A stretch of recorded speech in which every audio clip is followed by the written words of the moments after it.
प्राथमिक आरोग्य केंद्राची मागणी आहे आमची 2022-23 मंजूर झालेलं प्राथमिक आरोग्य केंद्र निलजा येतील।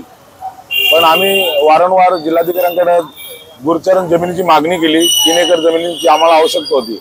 तर जिल्हाधिकाऱ्यांना आम्ही 2-3 वेळा निवेदन पाठवून सुद्धा जिल्हाधिकाऱ्यांनी कोणत्याही प्रकारचं आम्हाला उत्तर दिलेलं नाही। आमच्या गावची जमीन ही गुरचरण आहे। म्हाडा प्रकल्पाला सुद्धा 17 हेक्टर गुरचरण जिल्हाधिकाऱ्यांनी वर्ग केलेली आहे। त्याच्यातली 3 एकर जमीन राहिलेली आहे बाकी, ती सुद्धा आम्हाला देत नाही। आणि आजूबाजूची गुरचरण जमीन ही जिल्हाधिकाऱ्यांनी लोढा डेव्हलपरला अल्प दरात दिलेली आहे। ते आमच्याकडे सर्व पुरावे आहेत।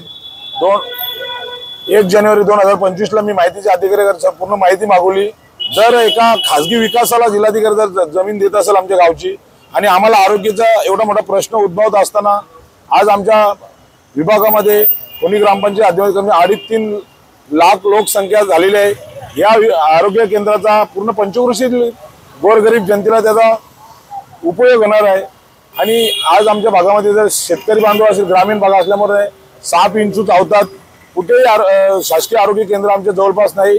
त्याच्यामुळे नागरिकांची खूप गैरसोय होते आणि तो आरोग्य केंद्र आमच्या खोनी गावात व्हावा आणि त्याच्यासाठी जमीन मिळण्यासाठी मी आमरण उपोषणाला बसलेला आहे। आम्ही जिल्हाधिकाऱ्यांना लेखी स्वरूपात घेणार आहे आणि जोपर्यंत आमची मागणी पूर्ण होत नाही तोपर्यंत आम्ही इथे बसणार आहे। आम्ही कोणाचं ऐकणार नाही।